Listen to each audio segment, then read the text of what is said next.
कुमार जी हरियाणा से। श्री राधा। राधा वल्लभ श्री हरिवंश महाराज जी, आपके चरणों में कोटि कोटि प्रणाम।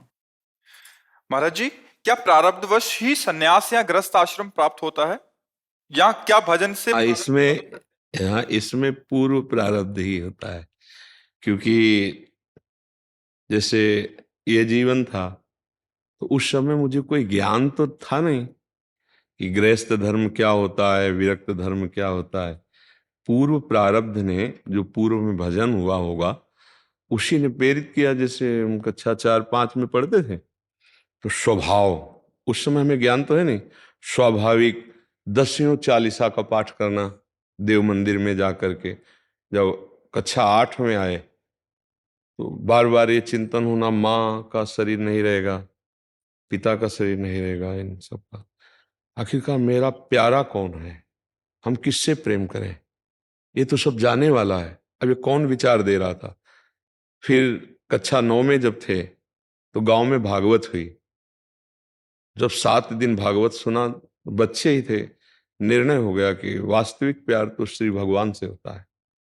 बस हाई स्कूल में फार्म नहीं भरा, भाग पड़े घर से।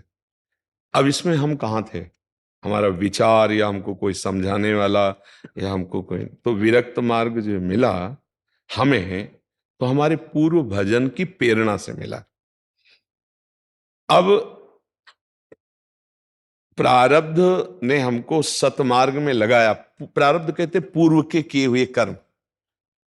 अब हम अगर इस जन्म में असत कर्म करने लगे, विचार हुए, भगवत मार्ग में आए, और तीव्रता बढ़ी, अब मुझे भगवत प्राप्ति करनी है, संतों का सानिध्य मिला, तो जो आग चिंगारी थी वो ज्वाला बन गई, अब मुझे भगवत प्राप्ति। ऐसे ही पूर्व का मलिन प्रारब्ध ऐसे मित्र बना दिए जो पापाचरण में की शिक्षा दी, वो पापाचरण की चिंगारी डाली और ज्वाला बन गए, भयंकर वो दुष्ट स्वभाव वाले कुल राक्षसी वृत्ति को धारण कर लिए। पूर्व प्रारब्ध ने उनको मोड़ दिया। अब कृपावशात यदि उनको साधु संग मिल गया, उनको लगा मेरे से बहुत गलती हो गई, और सब छोड़ करके सतमार्ग में चले, वो महात्मा बन गए। महात्मा मार्ग में चले, पूर्व पुण्य प्रारब्ध, कुसंग मिल गया, भ्रष्ट हो गए, पतित हो गए। दोनों बातें देखनी है। पूर्व का शुभ और अशुभ प्रारब्ध एक बार तुम्हें खड़ा करेगा, गंदी जगह में या अच्छी जगह में। अब इसके आगे की यात्रा जो है, अब आप निश्चय करो, पशु नहीं हो कि जो प्रारब्ध में लिखा वही भोगना है। अब आप आगे भजन करके प्रारब्ध को मिटा सकते हैं, या नवीन गंदा या अच्छा प्रारब्ध की रचना करते हैं। ये दोनों बातें मनुष्य जीवन में है। आपको जैसे गृहस्थी में मिला, अब यहां नवीन प्रारब्ध की रचना करो कि पूरे परिवार को भगवत स्वरूप मानकर धर्म की कमाई के द्वारा परिवार की सेवा करते हुए, नाम जप करते हुए, अंदर से भावना, नाथ सकल संपदा तुम्हारी, मैं सेवक समेत सुतनारी, हर कर्म भगवान को समर्पित। अभी देखो प्रारब्ध बदलने लगेगा। अभी मंगल भवन भगवान की कृपा से सुख, अंदर आंतरिक सुख की वृद्धि होने लगेगी। बाहर के दुख की तो कोई परवाह नहीं है। बाहर का दुख कितना भी आवे, अगर अंदर हृदय आनंदित है तो कोई फर्क नहीं पड़ता। और बाहर का दुख और अंदर की जलन, अशांति, फिर तो इसीलिए बावरा मनुष्य हो जाता है, जिसे कहते हैं डिप्रेशन में चला गया, पागलपन छा जाता है, वैसे पापाचरण, भयंकर हिंसा आदि दोष कर बैठता है। इसलिए हम कोई पशु नहीं कि हम केवल प्रारब्ध के अनुसार चलें। पहला था कि विरक्त और गृहस्थ क्या प्रारब्ध से होते हैं, तो पूर्व का भजन उसको प्रेरित करता है,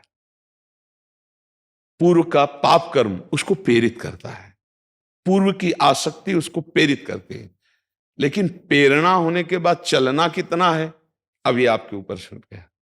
अब आप गृहस्थ में हैं तो भजन के द्वारा भगवत प्राप्ति कर सकते हैं। राधा राधा राधा, और सत्कार्य, कमाए हुए धन से परिवार की पवित्र सेवा भगवत भाव से उसे अर्पित कर देना, नाम जप करना। जो राष्ट्र सेवा, समाज सेवा, जो सेवा वो भगवत सेवा, उसको भगवान को अर्पित करना और पुनः नाम जप करना, वो भगवत प्राप्त हो जाएगा, जीवन संभाल लेगा। केवल प्रारब्ध का भोग पशु करते, मनुष्य नहीं। मनुष्य अपने भजन बल से, तप बल से प्रारब्ध को बदलता है, तभी तो भगवत प्राप्ति। हमारे भाग्य में थोड़ी लिखा था कि भगवान मिल जाएंगे, हमारे भाग्य में थोड़ी लिखा था कि हम वृंदावन आकर के ऐसे जीवन व्यतीत करेंगे। भाग्य ने मोड़ दिया हमें विरक्ति का। अब इसके बाद तुम पसंद क्या करते हो, पुनः वही पापाचरण पसंद करते हो या पुनः तपस्या के द्वारा भगवत भजन आगे बढ़ाकर बढ़ना चाहते हो, ये आपके लिए छूट है। अब अगर आपने शास्त्र सम्मत आचरण किए तो उन्नति हो जाएगी, शास्त्र विरुद्ध आचरण किए तो अवनति हो जाएगी। यही बात विरक्ति में, यही बात गृहस्थी में। आपको समझ में आ रहा है? हाँ, हम पशु नहीं है कि हमारे जो प्रारब्ध में लिखा है वही भोगते चले जाएं। नहीं, हम नवीन प्रारब्ध की रचना करेंगे। तभी तो मनुष्य जन्म क्यों कहा गया दुर्लभ हो मानुषो देहो, इससे बड़ा दुर्लभ बड़े भाग मानुष तन पावा, सुर दुर्लभ सद ग्रंथन गावा। सुर माने देवता, देवताओं को ये दुर्लभ है मनुष्य दे। अरे वो जब चलते हैं तो सुगंध फैल जाती है। जो स्वर्ग के देवता हैं वो जहां से निकलते हैं तो वातावरण सुगंधित हो जाता है। यहां से दुर्गंध, यहां से दुर्गंध, नीचे तो सब दुर्गंध ही के द्वार है। सो के उठो तो कीचड़, छिड़को तो नाक में, क्या है, दुर्गंध ही तो है। ये दुर्लभ देह है, देवताओं को दुर्लभ देह है। और लिखा सुर दुर्लभ सद ग्रंथन गावा, तो किस काम के लिए दुर्लभ है? साधन धाम मोक्ष कर द्वारा, पाई न जे पर लोक सम्हारा। जो साधना करके भगवान की प्राप्ति करते हैं वो देवता नहीं कर सकते। जय गौ माता, जय गोपाल। आप देख रहे हैं गोकुल धाम गौ सेवा महातीर्थ। एक बात खास है, साधना के द्वारा अपनी उन्नति करना, अपनी इंद्रियों को पापाचरण से बचाकर अच्छे मार्ग में लगाने के लिए मनुष्य देह मिला है। अब यदि मांस खाओगे, शराब पियोगे, व्यभिचार करोगे, दूसरे का धन अपहरण करोगे, हिंसा वृत्ति करोगे, तो आपने अपने प्रारब्ध को मिटिया मेट कर लिया। अब अगला जो आएगी ये फसल, पिछली फसल तो भोग ही रहे, अगली जो फसल आएगी मिटिया मेट कर देगी। और आपने अपनी इंद्रियों को संभाला, नाम जप किया, दूसरों को वाणी से, शरीर से, संकल्प से सुख पहुंचाया, सब में श्री भगवान है, मंगल हो गया।